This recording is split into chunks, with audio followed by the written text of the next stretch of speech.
Supplements ఎందుకు use చేయాలి? Why supplements ఎందుకు యూజ్ చేయాలి? ఇంకా అక్కడ టాపిక్ పెద్దదైతే సరిపోలేదు అన్నారనేసి సప్లిమెంట్స్ ఎందుకు యూజ్ చేయాలి? తర్వాత మెడిసిన్ కి సప్లిమెంట్స్ కి మధ్య తేడా ఏంటి? ఈ రోజు సబ్జెక్ట్ అది తీసుకుందాం లేడర్స్. తీసుకోవాలనుకుంటున్నాను. ఓకే మేడం, వాయిస్ క్లియరా? Yes madam, clear madam, continue. Okay madam, thank you so much. Thank you ladies, thank you so much ప్రతి ఒక్కరికి కూడాను. డిస్టర్బెన్స్ వస్తుందేమో, కొంచెం వాయిస్ మ్యూట్ దీంట్లో పెట్టేస్తాను, వీడియో ఆఫ్ చేసేస్తాను. ఓకే, వై సప్లిమెంట్స్, అసలు సప్లిమెంట్ ఎందుకు యూజ్ చేయాలి దాని గురించి తీసుకుంటాము. అసలు మన కంపెనీ నినాదం ఏంటి అంటే, మన కంపెనీ ఆలోచన ఏంటంటే ఆహారమే మందుగా పనిచేయాలి కానీ మందులు ఆహారం కాకూడదు. ఓకే లేడర్స్, ఆహారమే మందుగా పనిచేయాలి కానీ మందులే ఆహారం కాకూడదు అని మన కంపెనీ మెయిన్ నినాదమే అది. ఓకే, అసలు సప్లిమెంట్స్ ఎందుకు యూజ్ చేయాలి? మన తాతలు యూజ్ చేశారా? వాళ్ళ నాన్నలు యూజ్ చేశారా? మన నాన్నలు ఇప్పుడిప్పుడు యూజ్ చేయాల్సి వస్తుంది. ఇంతకు ముందు పూర్వీకులు సప్లిమెంట్స్ యూజ్ చేశారా? ఎవ్వరూ కూడా వాడినట్టు ఎప్పుడూ లేదు. కానీ మనం మాత్రం ఎందుకు సప్లిమెంట్స్ అనేది వాడాల్సిన అవసరం ఏంటి?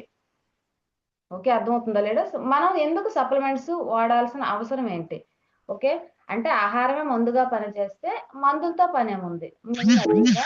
ఓకే, ఈరోజు సబ్జెక్ట్ విషయానికి వచ్చేసరికి అసలు ఎందుకు యూజ్ చేయాలి అంటే, మన శరీరంలో నిర్మాణాత్మక మరియు క్రియాత్మక ప్రమాణం ఒక కణం అనేది, అంటే ఏదైనా సరే కణం ద్వారానే అవుతుంది కదా. ఆ కణము ఒక ప్రమాణం కణము. ప్రపంచ ఆరోగ్య సంస్థ ఏమంటుందంటే, వరల్డ్ హెల్త్ ఆర్గనైజేషన్ అధ్యయనం ప్రకారం ఈ కణాలు ఆరోగ్యంగా ఉండాలి అంటే రోజు మనం తినే ఆహారం ద్వారా సుమారు 167 రకాల పోషకాలు మనకి అవసరం అవుతాయి. అంటే మనం హెల్తీగా ఉండాలి అంటే మన కణాలు హెల్తీగా ఉండాలి కదా. ఫస్ట్ ఆ కణాలు ఆరోగ్యంగా ఉండాలి అంటే 167 రకాల పోషకాలు అనేవి మనకి అవసరం. మన ఆహారంలో అన్ని పోషకాలు మనం తినే ఫుడ్ లో దొరుకుతున్నాయా? ఎట్టి పరిస్థితి ఎక్కడా కూడా దొరకటం లేదు. మనం ఏం తింటున్నామంటే కార్బోహైడ్రేట్స్ తింటున్నాము, అంటే పిండి పదార్థాలు, ఇంకా ప్రోటీన్స్, కొవ్వు పదార్థాలు ఎక్కువగా తీసుకుంటున్నాము. అంటే టేస్టీ ఫుడ్స్ ఎక్కువగా తీసుకుంటున్నాం. ఏదైతే మనం టేస్ట్ గా ఉండాలనుకుంటున్నామో టేస్టీ ఫుడ్ కి ఇంపార్టెంట్ ఇవ్వడం వల్ల ఇవన్నీ తీసుకోవడం మానేసి, కానీ మనకు అత్యవసరమైనవి ఏంటి అంటే విటమిన్లు కావాలి, మినరల్స్ కావాలి, ఖనిజాలు, ఇవన్నీ మనకి సరైన మోతాదులో అవసరం. కానీ మనం అవన్నీ తీసుకుంటున్నామా అంటే ఎట్టి పరిస్థితుల్లో తీసుకోవట్లేదు. అంటే మనం తినే ఫుడ్ లో కర్రీ పెట్టారనుకోండి, అందులో ఉప్పు తగ్గితే ఉప్పు సరిపోలేదు, కారం సరిపోలేదు, టేస్ట్ గా లేదు, మసాలా సరిపోలేదు అనేసి కంప్లైంట్ చెప్తా ఉంటాం కదా. కానీ ఇందులో విటమిన్స్ తగ్గాయి, కానీ ఇందులో మినరల్స్ తగ్గాయి, ఇందులో ఉండాల్సిన పోషకాలు లేవు ఎప్పుడైనా చెప్పుకున్నామా మనం? ఎప్పుడు కూడా మన నోటి నుంచి అది రాలేదు. ఇందులో సాల్ట్ సరిపోలేదు, ఇందులో కారం సరిపోలేదు, కొంచెం యాడ్ చెయ్యి అనేసి పక్కన సాల్ట్ డబ్బాలు పెట్టుకొని మరి కలుపుకొని తినే రోజులు ఉన్నాయి. అందరం చేసిన పని అదే. కానీ అటువంటిది మన ఈ రోజు ఈ కూరలో విటమిన్స్, మినరల్స్, ప్రోటీన్స్ ఇవన్నీ తక్కువయ్యాయి. ఏ రోజు కూడా మనం అది వెతికి చూడలేదు. ఎందుకు? కారణం ఏంటి అంటే వీటితో పాటుగా మనకి ఎందుకు తీసుకోవాలి అంటే ఇంకా వాతావరణ కాలుష్యం, వీటన్నిటి ద్వారా కూడా మన కణాలు అనేవి హెల్దీగా ఉండటం లేదు వాతావరణ కాలుష్యం ద్వారా. ఇంకా పంటలు పండించే విధానంలో మార్పులు, అంటే రకరకాలుగా ఒకప్పుడు పంటలు పండించే విధానం కన్నా ఇప్పుడు పంటలు పండించే విధానానికి చాలా మార్పులు ఉన్నాయి. ఎగ్జాంపుల్ గా పురుగు మందులు ఎక్కువగా వాడడం, పురుగు మందులు వాడటం వేరు, హెవీగా ఎక్కువగా వాడటం వేరు. నెక్స్ట్ ఎక్కువగా పంట దిగుబడి రావాలనేసి రకరకాల మందులు, యూరియా, రకరకాల ఇవన్నీ కూడాను అవసరానికి మించి యూజ్ చేయడం ద్వారా, ఇంకా ఆహారం అలవాట్లు, మన జీవన శైలిలో మార్పులు రావడం వలన, ఇంకా ఈ బిజీ షెడ్యూల్ కారణంగా ప్యాకెట్ ఫుడ్స్ అంటే పార్సల్ పెట్టుకొని ఈ బెజిల్స్ మనకు అంటే పార్సల్ తెచ్చేసుకొని వంట ఇప్పుడు ఎంతమంది ఎక్కువ మందిగా వంట చేయడం మానేశారు. ఆ లేడీస్ అనేవారు కిచెన్ లోకి వెళ్ళడమే తగ్గించేశారు. సింపుల్ గా ఏదో తెచ్చేసుకొని పార్సల్ పెట్టేసుకోవడం. ఇటన్ని కారణాల వల్ల కూడా ఇంకేంటంటే అందరూ ఇప్పుడు వర్కే కదా, ప్రతి ఆడలేదు మగాలేదు అందరూ కూడా బిజీ స్కెడ్యూల్ ఎక్కువగా అయిపోయారు. అందరూ కూడా ఏదో ఒకటి వర్క్ చేయడం వలన ఈ క ఈ వీటన్నింటి స్ట్రెస్ అనేది ఉంటుంది కదా, మానసిక ఒత్తిడి, విపరీతమైన మానసిక ఒత్తిడి వలన మన శరీరంలో కణాలు ఇంకా కణజాలాలు దెబ్బ తినడం వల్ల మనం వ్యాధులకి గురి అవుతున్నాం. అంటే వీటన్నింటి వల్ల కూడాను ఇంకా పాజిటివ్ యాటిట్యూడ్ ఇవన్నీ లేకపోవడం వలన మన కణాలు అనేవి వ్యాధులకి గురి అవుతున్నాం. ఇంకా ఇంకా వీటన్నిటికి మించి ఇంకా మనిషి సంపాదనపై ఉంచిన శ్రద్ధ ఆరోగ్యంపై ఉంచడం ఎప్పుడో మానేశాడు. ఆరోగ్యాన్ని కాపాడుకోవడంపై ఎప్పుడో మానేయడం అయిపోయింది.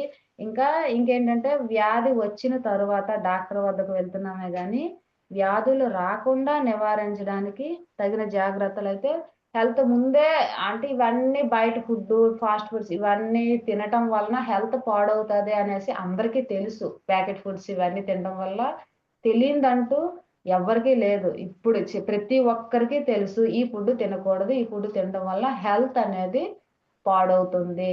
కానీ తినడం ఎంతమంది ఆపేస్తున్నారు? ఎస్, తినడం అనేది ఎంతమంది ఆపేస్తున్నారు? కానీ ఎట్టి పరిస్థితులు ఇవన్నీ తినడం అందుకనేసి వీటన్నిటి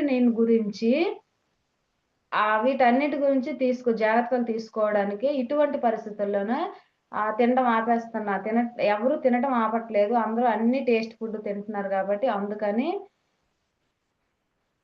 ఇటువంటి పరిస్థితుల్లో ప్రజలను సంపూర్ణ ఆరోగ్యవంతులుగా తయారు చేసేందుకు అంటే శ్రీ గౌతమ్ బాలి గారు వెస్టేజ్ అనే ఇండియన్ మల్టీనేషనల్ కంపెనీని స్థాపించారు. అంటే వెస్టేజ్ అనగా ఏంటి?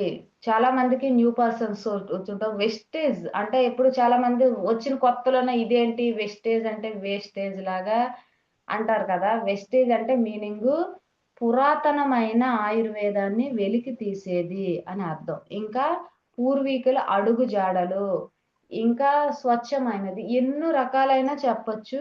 అంటే మన పూర్వీకుల అడుగు జాడలు, పూర్వీకులు తినే ఫుడ్నే మళ్ళీ వెలికి తీత ఫుట్ ప్రింట్స్ అనేసి అంటారు. రకరకాలుగా మనం చెప్తాము. అంటే ఏదైనా సరే వాళ్ళ అడుగు జాడల్లోనే వెలికి తీసేది అని అర్థం. ఇది మనకి ఇందులో ఉండేవన్నీ కూడా న్యూట్రిషన్స్ సప్లిమెంట్స్ ఉంటాయి కదా. ఇవి ఎలా తయారు చేస్తారంటే కణ పోషణ విధానం, అంటే సెల్యులర్ నరిష్మెంట్ థెరపీ. అంటే దీని ద్వారా ఆయుర్వేద సప్లిమెంట్స్ మనకి ఆయుర్వేదంగా మనకి అందిస్తారు. ఎస్, అంటే కణ పోషణ విధానం అంటే మనం ఏం చేసినా సరే కణానికి ఆహారానికి కణ పోషణ విధానంగా ఉంటే అది తయారు చేసింది అయితే మనం హెల్దీగా ఉండగలుగుతాం. ఓకే, ఆ తర్వాత ఇంకా ఏంటంటే అంటే ఇప్పుడు సప్లిమెంట్స్ ఎందుకు యూజ్ చేయాలంటే ఇన్ని కారణాలు ఉన్నాయి కదా. వీటన్ని కారణాలు మనం సరైన పోషకాహారం తీసుకోకపోవడం వల్లనే మనం సప్లిమెంట్స్ అనేవి తీసుకోవాలి. మన తాతలు ఫాస్ట్ ఫుడ్ తినలేదు, బయట దొరికే ఫుడ్ అప్పుడు లేవు, తినలేదు. అందుకు వాళ్ళకి సప్లిమెంట్స్ యూజ్ చేయకపోయినా వాళ్ళకి హెల్దీ లైఫ్ అనేది వాళ్ళకి అయిపోయింది. ఇంకా ఓకే, నెక్స్ట్ ఇప్పుడు ఎక్కువ ఇంపార్టెంట్ మెడిసిన్కి ఇస్తున్నాం. అసలు మెడిసిన్ ఎందుకు యూజ్ చేయాలి? మెడిసిన్ యూజ్ చేయడం వల్ల ప్రాబ్లమ్స్ అంటే మెడిసిన్ కి సప్లిమెంట్స్ కి మధ్య ఉండే డిఫరెన్స్ ఏంటి అది కొంచెం తెలుసుకుందాం లేడర్స్. అంటే మెడిసిన్ కి సప్లిమెంట్స్ కి అంత ఎక్కువగా ఇప్పుడు మెడిసిన్ యూజ్ చేస్తున్నారు కదా ప్రతి ఒక్క ప్రాబ్లమ్స్ కి. అంటే ఆ రెండింటికి తేడా ఏంటి, డిఫరెన్స్ ఏంటి మెడిసిన్ కి సప్లిమెంట్స్? ఫస్ట్ మెడిసిన్ గురించి చూద్దాం. మెడిసిన్ అనేది ఇప్పుడు ప్రతి ఒక్కరు యూజ్ చేసేస్తున్నారు. ప్రతి చిన్నదానికి ఇప్పుడు డాక్టర్ సలహాలు అవసరం లేదు. ఇప్పుడు మెడికల్ షాప్‌కి వెళ్ళడం, తెచ్చేసుకోవడం. అంటే వాటి పేర్లు ఇప్పుడు డాక్టర్ మర్చిపోయి ఉంటారేమో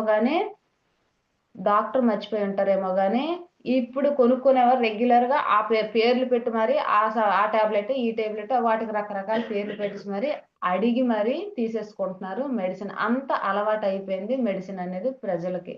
ఓకే. అసలు మెడిసిన్ యూజ్ చేయడంకి సప్లిమెంట్స్‌కి తేడా ఏంటంటే, మెడిసిన్ అనేది ఫస్ట్ చూసుకుందాం. మెడిసిన్ అనేది సురక్షితమని ఎక్కడ ప్రూవ్ చేయబడలేదు.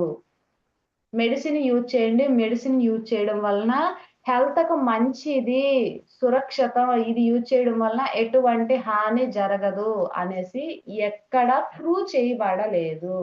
ఇది కరెక్ట్‌గా వినే ప్రయత్నం చేయండి లీడర్స్. మెడిసిన్ అనేది సురక్షితమని ఎక్కడా ప్రూవ్ చేయబడలేదు. ఇప్పుడు సప్లిమెంట్స్ గురించి చూసుకుందాం. సప్లిమెంట్స్ అనేది సురక్షితం కాదు అని ఎక్కడా ప్రూవ్ చేయబడలేదు. జాగ్రత్తగా వినండి. సప్లిమెంట్స్ అనేది సురక్షితం కాదు అనేసి ఎక్కడ యూజ్ చేయబ ఎక్కడ చే ప్రూవ్ చేయబడలేదు. అంటే ప్రూవ్ చేయబడనంత వరకు ఇది సురక్షితమే కాబట్టి ఎట్టి పరిస్థితుల్లో మనం సందేహం లేకుండా సప్లిమెంట్స్ అనేది ఎప్పటి వరకు ఎక్కడైనా వినున్నారా? ఈ సప్లిమెంట్స్ యూజ్ చేయడం వలన సురక్షితం కాదు అనేసి ఎక్కడైనా వినలేము. మెడిసిన్ యూజ్ చేస్తే సురక్షితం అని ఎక్కడైనా ప్రూవ్ చేయబడిందా? ఇది మెడిసిన్, ఇది సురక్షితమేనా అనేసి ఎక్కడా ప్రూవ్ చేయబడలేదు. అంటే ప్రూవ్ చేయబడనంత వరకు మనం సప్లిమెంట్స్ యూజ్ చేయాల్సిందే. అంటే అది ఎప్పటికీ ఇంకా ప్రూవ్ చేయబడదు కూడాను. ఓకే. Next drug. డ్రగ్ అనేది ఒక ఫార్మాస్యూటికల్ కాంపోజిషన్‌లో మనకి అని చెప్పవచ్చు. డ్రగ్ అనేది ఒక ఫార్మాస్యూటికల్ కాంపోజిషన్ అని మనకు చెప్పొచ్చు. సప్లిమెంట్స్ అనేది హెల్తీ డైట్ వంటిది అనేసి మనం చెప్పవచ్చు. అంటే సప్లిమెంట్స్ అనేది హెల్తీ డైట్. అంటే ఇది డైట్ అనేసే మనం చెప్పుకోవచ్చు. ఇంకా నెక్స్ట్ మెడిసిన్ అనేది క్లినికల్‌గా తయారు చేసినవి, ల్యాబ్‌లో తయారు చేసినవి. వీటిని మనం మందులని, డ్రగ్స్ అని రకరకాలుగా మనం పిలుసుకుంటాం. అంటే ఇవి ఎక్కడ తయారు చేస్తారు? ఇవి మెడిసిన్ అనేది ఏమైనా పండిస్తారా? నేచురల్‌గా పండిస్తారా? అంటే లేదు. ల్యాబ్‌లో క్లినికల్‌గా వీటిని తయారు చేసినవి. వీటిని మనం మందులని మనం అనేస్తా ఉంటాం. అయితే ఇప్పుడు సప్లిమెంట్స్ అనేవి ఎలా తయారు చేస్తారు? వీటి గురించి కూడా మనం తెలుసుకోవాలి కదా! సప్లిమెంట్స్ అనేది ఆర్గానికల్‌గా పండించినటువంటివి ఎలా తయారు చేస్తారంటే, మనం రెగ్యులర్‌గా తినే ఫ్రూట్స్ ద్వారా గాని, వెజిటబుల్స్ ద్వారా గాని, ఇంకా ఆకులు గాని, ఇంకా వేరులు, గింజల ద్వారా ఈ రకరకాల మనకు అందుబాటులో ఉన్న ప్రతి ఒక్క ఊ అదే పండించే ఆర్గానికల్‌గా చూసుకోండి. మనము తింటున్నాం. బయట మనకి దొరుకుతున్నాయి. ఉసిరికాయలు దొరుకుతున్నాయి. ఇంకా రకరకాలుగా ఫ్లాక్స్ సీడ్స్ అనేసి ఇవన్నీ గింజలే కదా! వేప ఇవన్నీ దొరుకుతున్నాయి. కానీ అవేవి ఆర్గానికల్‌గా పండించినవి కాదు. ఇప్పుడు ఫ్లాక్స్ సీడ్స్ ఆర్గానికల్‌గా పండించినవి కాదు. కానీ మన దగ్గరుండే ఫ్లాక్స్ సీడ్స్ అయినా ఇవన్నీ కూడా ప్రత్యేకించి ఆర్గానికల్‌గా పండించి మనకి వాటి ద్వారా మనకి సప్లిమెంట్స్ అనేవి అందిస్తారు. ఎక్కడ కూడా తయారు చేయబడనివి. ఈ వేప ఆహ్, ఎ అలోవెరా ఇంకా నీము ఇవన్నీ కూడాను ఎక్కడైనా సరే విటమిన్ సి ఇవన్నీ కూడాను తయారు చేస్తారా? పండుతాయా? అంటే మనకి ఇవన్నీ కూడా పండిస్తారు. ఫ్రూట్స్ ద్వారా మనకి రకరకాలుగా ఆకుల ద్వారా, గింజల ద్వారా వీటన్నింటి ద్వారా ఆర్గానికల్‌గా పండించి మనకు సప్లిమెంట్స్ అనేవి ఇస్తారు. రిఫర్ చేయబడతారు. ఇంకా మెడిసిన్ గురించి చెప్పేసరికి మెడిసిన్ అనేది ప్రత్యేకించి ఒక వ్యాధికి మాత్రమే పనిచేస్తుంది. ఒక వ్యాధికి మాత్రమే పనిచేస్తుంది. ఇంకా చెప్పాలంటే ఇంకా ఫీవరు, కోల్డ్, కాఫు అంటే సెపరేట్‌గా అంటే ఇప్పుడు మనం జలుబు చేసింది అనేసంటే మెడికల్ షాప్‌కి వెళ్తే ఒక్క టాబ్లెట్‌తో సరిపోతదంటే లేదు. ఫీవర్‌కి ఒకటిస్తాడు. జ జలుబుకు ఒకటిస్తాడు. దగ్గుకు ఒకటిస్తాడు. బాడీ పెయిన్స్‌కనేసి అంటాడు ఒకటి. అంటే ఎన్ని టాబ్లెట్స్ ఇస్తాడు. అంటే ఒక్క దాని ఇంక మనం ఎగ్జాంపుల్‌గా చెప్పాలంటే ఒక ఫీవరొచ్చి హాస్పిటల్‌కి వెళ్ళాము అంటే టెస్టులు చేస్తాడు. మెడిసిన్ ఇస్తాడు. చాలా రకాల టాబ్లెట్స్ ఇస్తాడు. ఎన్ని రకాల అట్లకట్ల ఇచ్చేస్తాడు. అవి అవి చూసి ముందే లేని జ్వరమైనా టాబ్లెట్స్‌ని చూసి చాలా మందికి జ్వరం వచ్చేస్తది. అన్ని రకాలు ఇస్తాడు. ఇంకా ఏం చెప్తాడంటే ఇవి యూజ్ చేసి 5 డేస్ తరువాత తగ్గకపోతే మళ్ళీ రండి. అంటే అట్ల ఇచ్చేస్తాడు. యూజ్ చేసిన తర్వాత తగ్గకపోతే అంటే ఒక మెడిసిన్‌కనేది ఒక సెపరేట్‌గా ఈ జబ్బుకి ఇదే వాడాలనేసి లేదా. తగ్గకపోతే మళ్ళీ రండి అంటాడు. అనిన తర్వాత మళ్ళీ మెడిసిన్ అనేది మళ్ళీ మారుస్తాడు. అంటే దాని అర్థం ఏంటి? అంటే ఈ మెడిసినే యూజ్ చేస్తే ఇది తగ్గిపోతది అనేసి గట్టిగా చెప్పడు. గట్టిగా అసలు చెప్పరు. తగ్గకపోతే మళ్ళీ రండి అని చెప్తారు. 5 డేస్‌కే ఇస్తారు. అంతకంటే ఎక్కువ ఇవ్వరు. 5 డేస్‌కి ఇచ్చిన తర్వాత తగ్గకపోతే మళ్ళీ రండి అని చెప్తారు. అంటే ఒక టాబ్లెట్ ద్వారా గాని, ఒక దీని ద్వారా గాని తగ్గదు ఎట్టి పరిస్థితుల్లో కూడాను. అంటే మెడిసిన్ అనేది అలా ఉంటుంది. కానీ సప్లిమెంట్స్ అనేది కానీ సప్లిమెంట్స్ అనేది అనేక రకాల సమస్యలకు నిర్మూలించడానికి ఉపయోగపడుతుంది. మన శరీరంలో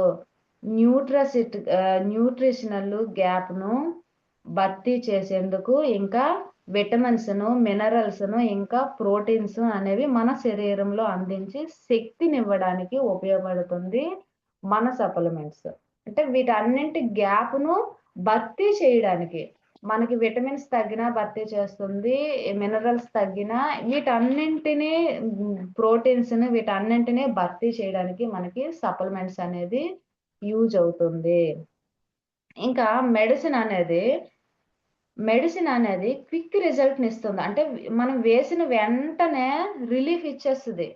అంటే వెంటనే డ్రగ్ వేసిన వెంటనే ఇప్పుడు జ్వరమే ఎగ్జాంపుల్‌గా చిన్న జ్వరమే వచ్చింది. వేసిన వెంటనే ఒక 10 నిమిషాల్లోన 10 నిమిషాలనక మన బాడీ చల్లగా అయిపోతది.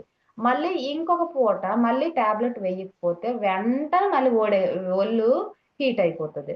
అంటే మెడిసిన్ అనేది వెంటనే రిలీఫ్ ఇచ్చేస్తది. మళ్ళీ వెంటనే దాన్ని ప్రాబ్లమ్ కూడా వచ్చేస్తది. కానీ ఇది రూట్ కాజ్ సమస్య వ్యాధి నుంచి అంటే మూలం దాకా వెళ్లి శాశ్వత పరిష్కారాన్ని మాత్రం మెడిసిన్ అనేది ఇవ్వదు. అంటే దాని వ్యాధిని పూర్తిగా అయితే మాత్రం ఎట్టి పరిస్థితుల్లో మెడిసిన్ అనేది ఇవ్వదు. ఇంకా ఇవ్వదు. అంతే కాకుండా సైడ్ ఎఫెక్ట్స్ అనేవి తలెత్తుతాయి. మెడిసిన్ అనేది ఎప్పుడు కూడా పూర్తి రిజల్ట్‌ను ఇవ్వదు. ఇంకా ఇవి రెగ్యులర్‌గా యూజ్ చేస్తా ఉంటే సైడ్ ఎఫెక్ట్స్ వచ్చేస్తాయి. మనందరికీ తెలిసిందే. ఎప్పుడు మనం చెప్తాం బీపీ అనగా, షుగర్ అనగా ఇది వన్స్ వచ్చింది అంటే లైఫ్ లాంగ్ మనం యూజ్ చేస్తూనే ఉండాలి. హెవీగా రెగ్యులర్‌గా మెడిసిన్ అనేది మనం యూజ్ చేసాము అంటే కిడ్నీ ఫెయిల్ అవ్వడం, లివర్‌కి ఇదవ్వడం, ఎక్కువగా షుగర్ టాబ్లెట్స్ యూజ్ చేయడం వల్ల హార్ట్‌కి ప్రాబ్లమ్ వీటన్నింటికి ప్రాబ్లమే. అంటే రకరకాల ప్రాబ్లమ్. అంటే బీపీకి, షుగర్‌కి యూజ్ చేస్తే మిగిలిన ఆర్గాన్స్‌కు అవెందుకు పాడైపోవాలి? వీటి ద్వారా అవెందుకు చెడిపోవాలి? అంతే కదా! అంటే మెడిసిన్ అనేది ఎట్టి పరిస్థితుల్లో సురక్షితం కాదు. అని మనకి చాలా మంది లీడర్స్ చెప్తారు. మెడిసిన్ ఎప్పుడైనా సరే కొండ నాలుకకి మందేస్తే ఉన్న నాలుక ఊడిపోయిందని అంటారు. అంటే మ ప్రాబ్లమ్ కొండ నాలుక. ఆ కొండ నాలుక అనేది ఎంత చిన్నదుంటది? చిన్నది. దానికి ప్రాబ్లమ్ వచ్చి మనకు మెడిసిన్ ఏస్తే, ఆ పెద్ద నాలుక అనేది ఉన్న నాలుక ఉంది కదా! అది ఊడిపోయిందంట. అంటే అలా ఉంటుంది మెడిసిన్ ఎఫెక్ట్. అంటే అంత సైడ్ ఎఫెక్ట్స్ ఎక్కువగా ఉంటాయి. అంటే సైడ్ బెనిఫిట్స్ ఏమి మనకుండవు. ఒకదానికి మందేస్తే ఇంకో దానికి ఆర్గాన్ అనేది దానికి దెబ్బతీస్తుంది మెడిసిన్ అనేది. ఇంకా సప్లిమెంట్స్ విషయానికొచ్చేసరికి సప్లిమెంట్స్ అనేది ఒక ఫుడ్ మాత్రమే. అదొక ఫుడ్ లాగానే కాబట్టి ఎటువంటి సైడ్ ఎఫెక్ట్స్ ఉండదు. ఇంకా అంతే కాకుండా మన దీర్ఘకాలిక వ్యాధులను అంటే ఈ సప్లిమెంట్స్ దీర్ఘకాలిక వ్యాధులంటే ఎప్పటినుంచో ఉన్న సమస్యలను అంటే రూట్ కాజ్‌ను తగ్గిస్తుంది. అంటే దాని మూలం దాకా వెళ్తుంది. అంటే దాని వేరుతో సహా మన సప్లిమెంట్స్ అనేది దాని మూలం దాకా వెళ్తుంది. మన దగ్గర ప్రతి సమస్యకి దొరుకుతుంది. వీటిని అంటే మూలం దాకా వెళ్తుంది. అంటే వేసిన వెంటనే రిజల్ట్ వచ్చేస్తదని కాదు. దాని పూర్తిగా అడుగు వరకు వెళ్లి దాని వేరుతో సహా తీసేస్తది వ్యాధిని.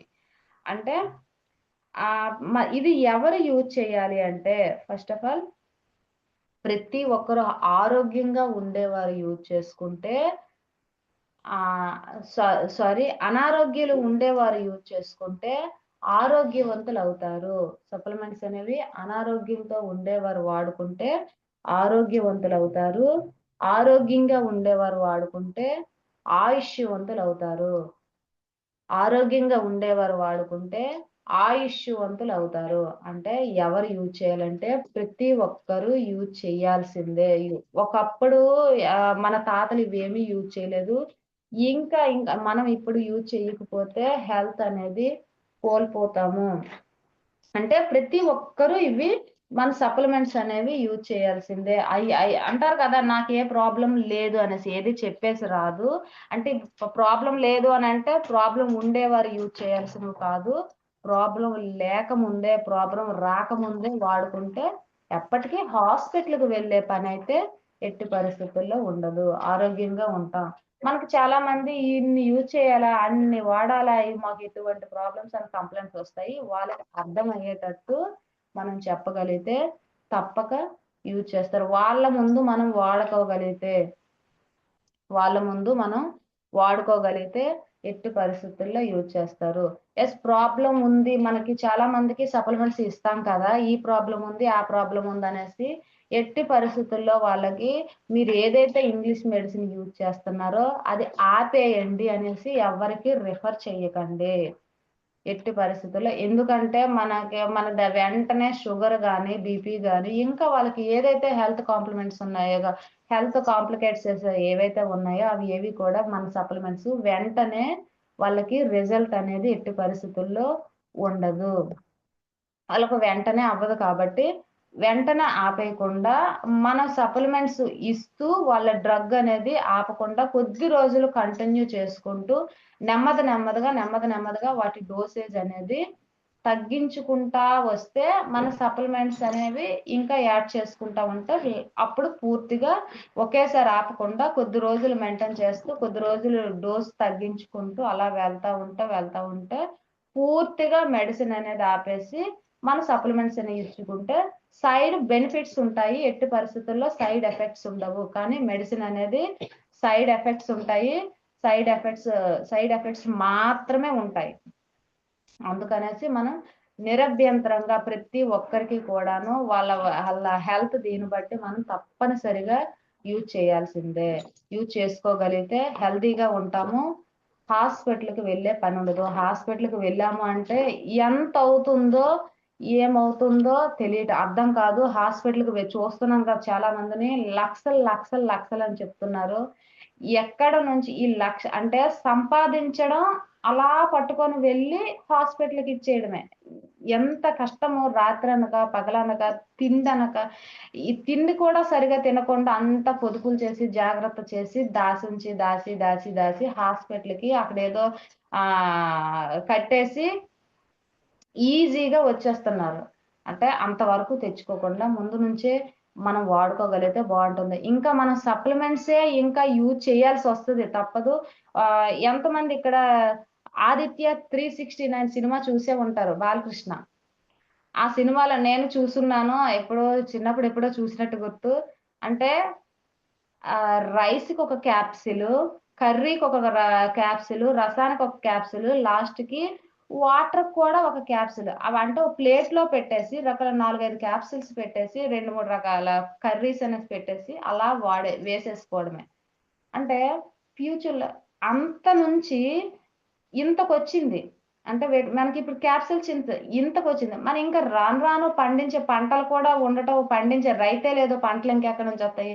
ఇంకా అందుకని ఒకవేళ మనకు దాహం వేసినా సరే ఒక క్యాప్సూల్ నోట్లో వేసేసుకుంటే దాహం అనే అసలు వాటర్ తాగడం దేనికోసం?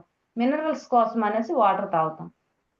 దాహం అనే ఫీలింగ్స్‌నే రాకుండా క్యాప్సూల్ పక్కాగా వచ్చేస్తాయి. ఇప్పుడు మనకి ఇంట్లో వంటతో పని లేదు. డబ్బాలు ఓపెన్ చేయడం అప్పుడు చాలా టైం మిగులుతది. డబ్బాలు ఓపెన్ చేసుకోవడం రకరకాల కూరకొక క్యాప్సూల్స్, చారుకొక క్యాప్సూల్స్, వాటర్‌కొక క్యాప్సూల్స్, రైస్‌కొక క్యాప్సూల్స్ ఇవన్నీ క్యాప్సూల్స్ ఏసేసుకుంటే పనయిపోతది. పక్కాగా అంతవరకు కూడా వస్తది. అందుకనేసి అంటే మనలో అవగాహన చాలా మంది భయపడిపోతారు. ఇన్ని టాబ్లెట్స్ అంటే వాళ్ళకి అవగాహన కల్పించి ఇది కేవలం ఫుడ్ మాత్రమే. అంటే కంచంలో పెట్టుకుంటే ఇంత ఫుడ్ అవుతుంది. మనం క్యాప్సూల్ రూపంలో చిన్నగా స్మాల్‌గా అయిపోతది అనేసి ఫుడ్ మాత్రమే అనేసి వాళ్ళకి అవగాహన కల్పించి అవగాహన వాళ్ళకి తప్పక కనిపిస్తే వాళ్ళు తప్పక మన మాట వింటారు. హాస్పిటల్‌కి అంటే వాళ్ళకి ఆరోగ్యవంతులను చేసే అదే బాధ్యత మనదే. తీసుకుంటే పక్కాగా అవుతుంది. వాళ్ళకి లైఫ్ ఇచ్చినట్టే కదా! హెల్త్ ఇచ్చాము అంటే అంతకు మించి ఇంకేం కావాలి. ఓకే. Thank you. ఈరోజు సబ్జెక్ట్ అయిపోయినట్టేనే. Okay. Thank you ladies. Thank you. నా డ్రీమ్ వచ్చేసి ఎవరైతే కమిట్మెంట్‌గా వర్క్ చేస్తుంటారో వాళ్ళకి హెల్ప్ చేసుకుంటూ, వాళ్ళకి మంచి ఇన్‌కమ్ ఇచ్చుకుంటూ 1,00,000 తీసుకోవాలి. పక్కాగా ఈ ఎండింగ్ లోపే తీసేసుకోవాలి. 1,00,000 తీసుకోవాలి. ఒక 1,00,000 ఒక కారు సెల్ఫ్ డ్రైవ్ నేనే చేయాలి. సెల్ఫ్ డ్రైవ్ చేయాలనేసి పెద్ద డ్రీమ్ ఉంది. పక్కాగా అదవుతుంది. సెల్ఫ్ డ్రైవ్ చేయాలి. లాంగ్ డ్రీమ్ వచ్చేసి ప్రెజెంట్ ఉండేది రెంటెడ్ హౌస్‌లో ఉన్నాం. ఒక పెద్ద డూప్లెక్స్ హౌస్ తీసుకోవాలి. ఆ పిల్లలకి మంచి లైఫ్ ఇవ్వాలి. రకరకాల డ్రీమ్స్ ఉన్నాయి. అంటే నా మైండ్ సెట్ ఎటువంటిదంటే ఎటువంటి డ్రీమే లేదు మైండ్ సెట్ నాది. ఈ ప్లాట్‌ఫార్మ్‌లోకొచ్చిన తర్వాత డ్రీమ్ అంటే ఏంటి? కల రకరకాలుగా అంటే కోరికలు ఎటువంటి కోరికలు లేని మైండ్ సెట్ నాది. ఏమున్నా చాలు, ఎంతున్నా చాలు అనేసి ఈ సిస్టమ్‌లోకొచ్చిన తర్వాత కారు కావాలి, ఇల్లు కావాలి, మంచి లైఫ్ కావాలి, రకరకాల కోరికలు పుట్టాయి. అంటే ఇవన్నీ కేవలం మీటింగ్స్ మన వెస్టేజ్ పుణ్యమా అనేసి వాటి ద్వారానేసి. ఇంకొక విషయం ఏంటంటే నాకు బాగా నచ్చుతుంది. అది మర్చిపోయాను. అంటే మన సప్లిమెంట్సే హెల్త్‌నిస్తాయా అంటే, ఒక సప్లిమెంట్సే హెల్త్ కాదు. సప్లిమెంట్స్‌తో పాటుగా మనం మీటింగ్స్‌కి వెళ్ళినా సరే చాలా హెల్తీగా ఉంటాం. ఎందుకనంటే అక్కడ ఎక్కడా కూడా మీటింగ్స్‌లో ఎవరు కూడా నెగెటివ్ అనేది మన మెయిన్ హెల్త్ పాడైపోవడానికి మెయిన్ రీజన్ ఏమైనా ఉంది అంటే మన నెగెటివ్ ఆలోచనసు ఇటువంటి మైండ్ సెట్ వలన హెల్త్ పాడైపోతుంది. మీటింగ్స్‌కి వెళ్ళిన తర్వాత ఎక్కడ కూడా నెగెటివ్ ఆలోచనస్ ఉండదు. అదొక హెల్తీగా అనిపిస్తది ఆ మీటింగ్ అనేసి. దాని ద్వారా కూడా మన స్ట్రెస్ అనేది పోతుంది. స్ట్రెస్సే పోతే ఆటోమేటిక్‌గా హెల్త్ వచ్చేస్తది కదా! అంటే సప్లిమెంట్స్‌తో పాటు మనకు మీటింగ్ అటెండ్ అయినా కూడా హెల్త్ ఈజీగా ఎవరైనా అంటారు అంటే ఫీవర్‌గా ఉంది, ప్రాబ్లమ్ అనేసి. అటువంటి వారికి మీటింగ్‌లో కూర్చోబెట్టండి. హెడ్‌ఏక్ ఉందని అంటారు కదా! మీటింగ్‌లో కూర్చోబెట్టండి. అవన్నీ పక్కాగా ఎగిరిపోతాయి. అంటే హెల్త్ పాడైన వారికి కూడా మీటింగ్స్ మనకు సప్లిమెంట్స్ ఉపయోగపడతాయి. మీటింగ్స్ కూడా ఉపయోగపడతాయి. కారణం ఏంటంటే అక్కడ పూర్తిగా పాజిటివే ఉంటుంది. మన మీటింగ్స్‌లో ఎక్కడ నెగెటివ్ ఉండదు. పూర్తిగా పాజిటివ్ ఉంటుంది. పక్కాగా మన హెల్త్ అనేది ఇదవుతుంది. Okay. Thank you ladies. Thank you. నా డ్రీమ్ పక్కాగా ఫుల్‌ఫిల్ అవ్వాలని మనస్ఫూర్తిగా కోరుకుంటున్నాను. Thank you. Thank you ladies. Back to the host. Thank you madam. Thank you madam. Thank you very much. చాలా చాలా వండర్‌ఫుల్ నాలెడ్జ్ అనేది ఇచ్చారు. ఈరోజు ఆ నాలెడ్జ్ అనేది బయటికి వెళ్ళినప్పుడు మనకి చాలా అవసరం. సప్లిమెంట్స్ ఎందుకు, మందులెందుకు, నేను హెల్తీగా ఉన్నాను అనే వాళ్ళందరికీ కూడా మనకి ఈ క్లారిటీ అనేది మనం ఇవ్వగలిగితే గనక వాళ్ళు హెల్తీగా ఉంటారు తీసుకొని. అది మాత్రం చాలా బాగా మీరు చెప్పారు. ఈరోజు ఆ క్లారిటీ అనేది ఇచ్చారు. మెడిసిన్‌కి, డ్రగ్‌కి, మనకి సప్లిమెంట్స్‌కి ఉన్న క్లారిటీ అనేది. ఆ క్లారిటీ అనేది మన దగ్గరుంటే మనం వేరే వాళ్ళకి చెప్పగలుస్తాం. Thank you madam. Thank you very much. మీ డ్రీమ్స్ అనేవి తొందరగా ఫుల్‌ఫిల్ అవ్వాలి. మీవి, సార్‌వి. మీలాంటి లీడర్స్ దగ్గర మేము అండర్‌లో ఉండడం మేము చాలా హ్యాపీగా ఫీల్ అవుతున్నాం. First of all. Thank you madam. Thank you very much. Thank you madam. Thank you. Thank you madam. Madam madam calls తీసుకుందాము. Okay madam.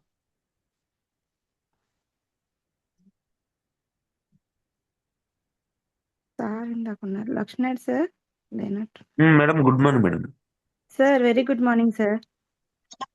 Excellent madam, excellent. Good morning Rekha madam. Sir very good morning sir. చాలా బాగుంది madam. Actual medicine కి supplements ఉన్న variation అనేది చాలా clear cut గా చెప్పడం అనేది జరిగింది మేడం. ఈ రోజు మనకి చాలా బయట చూస్తే చాలా మందికి ఈ రోజు కిడ్నీ సమస్యతో చాలా మంది బాధపడుతున్నారు. కారణం ఏంటంటే వాళ్ళు వాడుతున్న ఏదైనా ఫర్ ఎగ్జాంపుల్ ఫర్ ఎగ్జాంపుల్ ఏదైనా ఒక పెయిన్ వచ్చిందంటే పెయిన్ కిల్లర్ వాడుతున్నారు. పెయిన్ కిల్లర్ యూజ్ చేయడం ద్వారా కిడ్నీ మీద ఎఫెక్ట్ పడుతుంది. ఒక పెయిన్ కిల్లరే కాదు, ఏ ప్రాబ్లం కైనా ఒక మెడిసిన్ యూజ్ చేస్తే, అంటే మెడిసిన్ లేకపోతే ఈ రోజు ఓవర్స్‌లో ఉన్నోళ్ళు కిందకి దేశంలో జనాలు బ్రతకడం చాలా కష్టం. బట్ అలా అని చెప్పేసి మెడిసిన్ అతిగా యూజ్ చేస్తే చాలా రకాల సమస్యలు అనేవి వస్తాయి. నెక్స్ట్ ఇక్కడ మనకి మెడిసిన్ కి సప్లిమెంట్స్ కి అనేది వేరియేషన్ అనేది చాలా అద్భుతంగా చెప్పడం అనేది జరిగింది మేడం. షార్ట్ అండ్ సింపుల్ గా. డెఫినెట్లీ మీరైతే వెస్టేజ్ లో ఒక పెద్ద స్థాయికి వెళ్తారు. అందులో ఎటువంటి డౌట్ అనేది లేదు. మనకి పవన్ కళ్యాణ్ గారు చెప్పినట్టు రావడం కొంచెం లేట్ అవ్వచ్చేమో కానీ రావడం పక్కా అని చెప్పేసి మీరు డెఫినెట్లీ మీరు మిమ్మల్ని సార్ని ఆల్ ఓవర్ ఇండియాలో ఒక మంచి స్థాయిలో చూడాలని చెప్పేసి మేము అనుకుంటున్నాం madam. All the very best madam. All the very best. Thank you sir. Thank you so much sir. Thank you sir. Thank you thank you Pushpalatha madam గారు. మీరు థ్యాంక్ యూ. రవి సార్ కూడా ఆ, ఇండియా ఇండియా వాయిస్ అని వినబడాలి madam. All the very best madam. Thank you sir. Thank you very much sir. Thank you madam. Sir కెల్ల Ramesh sir. Good morning sir. Good morning madam గారు, Pushpalatha madam గారు. Very good morning sir. Super host, cohost super. నేను ప్రతిరోజు చేయండి madam, ఎందుకంటే మీకు కూడా sharp అవుతారు, మాకు కూడా కరెక్ట్గా 5 గంటల జూమ్కి అటెండ్ అవ్వాలని అయితే ఉంటుంది. Thank you madam. అలాగే థ్యాంక్ యూ. మేడం గారు, రాకే మేడం గారు, sir good morning sir. Good morning madam గారు. అదే మెడిసిన్కి